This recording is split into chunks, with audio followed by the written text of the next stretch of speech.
అనంతపురంలో సీఐపై కత్తితో దాడి చేసిన దేవరకొండ అజయ్ను పోలీసులు అదుపులోకి తీసుకున్నారు. వివరాల్లోకి వెళ్తే నిన్న రాత్రి మధ్యమత్తులో నిందితుడు దేవరకొండ అజయ్ మొదట రాజా అనే యువకుడిపై కత్తితో దాడి చేసి పరారయ్యాడు. ఉదయం ఆకుతోటపల్లి సమీపంలో ఇద్దరు కానిస్టేబుళ్లు ఆటో డ్రైవర్తో కలిసి నిందితుడు అజయ్ని పట్టుకోవడానికి వెళ్తే పోలీసులపై దాడికి తెగబడ్డాడు. పోలీసులు తప్పించుకోగా ఆటో డ్రైవర్ బాబాను కత్తితో దాడి చేశాడు. దీంతో రెండో పట్టణం పోలీస్ స్టేషన్ సీఐ శ్రీకాంత్ రంగంలోకి దిగాడు. ఈ నేపథ్యంలో సీఐపై నిందితుడు దాడి చేశాడు. దీంతో సీఐ ఎడమ భుజం వద్ద గాయమైంది. దీంతో సీఐ శ్రీకాంత్ గన్తో నిందితుడు అజయ్ మోకాలపై 2 కాల్పులు జరిపాడు. నిందితుడు నిన్న రాత్రి నుంచి కత్తితో దాడి చేయడమే కాకుండా ఉదయం ఆటో డ్రైవర్ పై దాడి చేయడంతో పట్టుకోవడానికి వెళ్లానని సీఐ శ్రీకాంత్ తెలిపాడు. అయితే తన పైన దాడి చేశాడని, ఆత్మరక్షణలో భాగంగానే కాల్పులు జరపాల్సి వచ్చిందని సీఐ శ్రీకాంత్ వివరించాడు. ప్రస్తుతం అనంతపురంలోని ప్రభుత్వ ఆసుపత్రిలో వీరంతా చికిత్స పొందుతున్నారు. ఎస్పీ జగదీష్, డీఎస్పీ శ్రీనివాసరావు, పలువురు సీఐలు, ఎస్ఐలు సీఐ శ్రీకాంత్ ను పరిశీలించారు. నిన్న దిన రాత్రి 7:30 సమయంలో అరవింద్ నగర్ చర్చి దగ్గర చాకలి రాజా అనే అతన్ని దేవరకొండ అజయ్ అండ్ చౌహాన్ అండ్ అక్రమ్ ముగ్గురు కలిసి సోహెల్ A1 వచ్చేసి అజయ్, A2 సోహెల్, A3 అక్రమ్, ఈ ముగ్గురు కలిసి చాకలి బాబా అనే చాకలి రాజా అనే వ్యక్తిని రాత్రి నిన్న పొడిచినారు కత్తితోటి.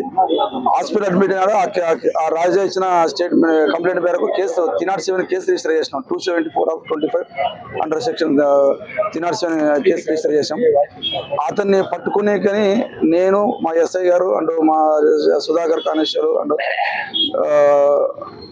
రఘు పాండవ ఒక 5 మంది స్టాఫ్ ఒక ఆటోలో పోయినాం. మఫ్టీలో ఈరోజు ఉదయం అతను పట్టుకునేకి రాత్రి పొడిచాడు. అతను 307 కేసులు ముట్టాయి. సరే ఫెరోసిస్ గా ఉన్నాడు, అంగా ఇది చేస్తాడేమని ఇమీడియట్ గా పట్టుకొని రిమాండ్ పెట్టాలనేసి ఈరోజు ఉదయం మా ఇన్ఫార్మర్ బాబా అని ఒక ఆటో డ్రైవర్, అతను మరొకమ్మ కాలనీ ఏరియాలో ఉంటాడు, అతన్ని ఆటో ఎంగేజ్ చేసుకుని టీవీ టవర్ పక్కన శికార కాలనీ ఉంటుంది, ఆ ఏరియాలోకి పోయినాక మేమంతా మా ఇన్ఫర్మేషన్ ప్రకారంగా ఆడున్నాడని సమాచారం మేరకు పోయినాము. మేమంతా రౌండ్ చేసినాం. అతన్ని రౌండ్ చేసినాక ఈ బాబా అతను కొద్దిగా సడన్ గా వాడికి అంటే అజయ్ A1 అజయ్కి ట్రేస్ అయినాక నన్ను పట్టుకునేకి వస్తావరా అని చెప్పేసి అతన్ని బాబాని కడుపులో పొడిచాడు.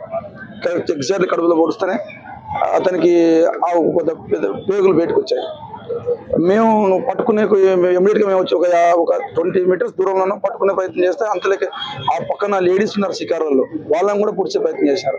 వాళ్ళందరూ ఒకటే ఎమ్మడించుకుని వాళ్ళని పట్టుకునే ప్రయత్నం చేస్తే వాళ్ళని కత్తి చూపించుకుంటా ఇట్లా అందరినీ ఇలా పొడుచుకుంటూ పోయినాడు. మేము మా స్టాఫ్ అంతా వచ్చే రఘు అని కానిస్టేబుల్ వచ్చే ప్రయత్నం చేసి అతను కూడా పొడిచిపోయినాడు. కాకపోతే అతను తప్పించుకుపోయినాడు. ఎమ్మడి చెట్ల అది చెరువు ఉంది, ఆ చెరువులో దూకి వెళ్ళిపోయినాడు లోపలికి ఆ చెట్ల పొదల్లో.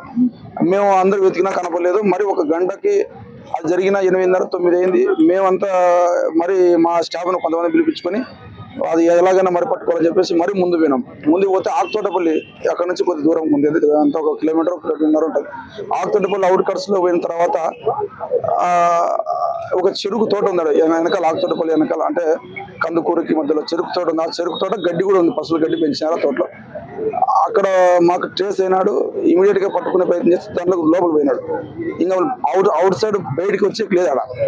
ఆడ పక్క మా వాళ్ళని పెట్టిన మేమంతా ఒక 5-6 మంది దాకా మా స్టాఫ్ ఒక 10 మంది దాకా ఉన్నాం. అంతా మొత్తం చుట్టూ చేసినాము.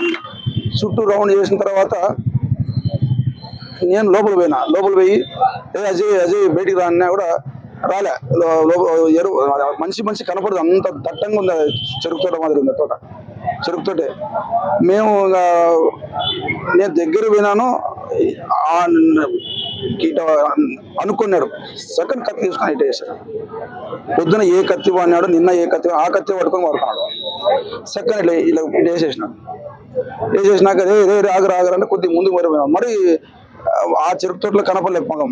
మరి రెండోసారి పొడిచేకి వస్తే నేను నా వెపన్ ఇక్కడ పెట్టుకున్నాడు. ఆ వెపన్ తోటి మోకాల్లోకి అతని కుడి మోకాల్లోకి బుల్లెట్ దించితే కొట్టేసేలేక ఆ బుల్లెట్ కుడి మోకాల నుంచి బయటకు వచ్చేసినాడు. అప్పుడు అతను ఆగిపోయినాడు పూర్తిగా, ఇంకా ముందు పోలేని పరిస్థితి. మా స్టాఫ్ చుట్టుపక్కల మా స్టాఫ్ చుట్టూ ఉంది. ఇంకా వాళ్ళకి కూడా వినపడకోకుండా మేము లోపల అంత మధ్యలో అంత ఇదిగా ఉంది. రాను రాను అంటే వాళ్ళు వచ్చాక నా కాడకు వచ్చాక 1 minute 1.5 minutes 2 minutes పట్టినది. ఆ మూటి నుంచి ఆ ఇటు నుంచి అతను అటు సైడ్ పోయినా ఇటు పక్క పడిపోయినా. తర్వాత మా వాళ్ళ చెల్లెకి పట్టుకొని ఇంకా కొద్దిగా షిఫ్ట్ చేసేసినాం.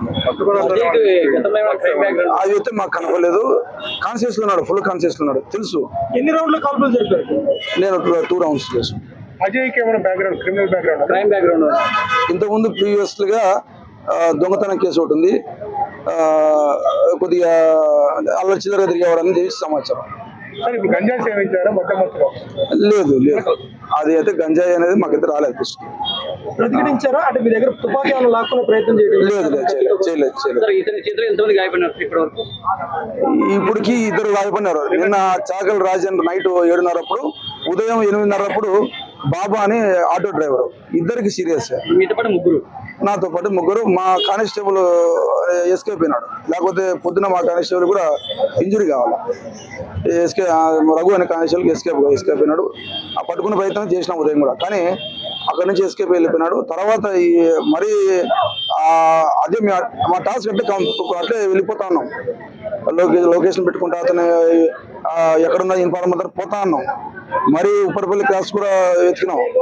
దగ్గర 2-3 hours సెర్చ్ చేసిన తర్వాత మాకు ఆడ చెరుకు తోట ఆ ఏరియాలో ట్రేస్ అయ్యాడు, ఆకుతోటపల్లి వెనకాల. అప్పుడు అసలు ఆ తోటలో లోపల వాడు దాక్కునేది కూడా మాకు అంత గుర్తించలేనంతుంది. దగ్గరికి పోయినా కూడా ఇట్లా లేచిన బయట. Thank you.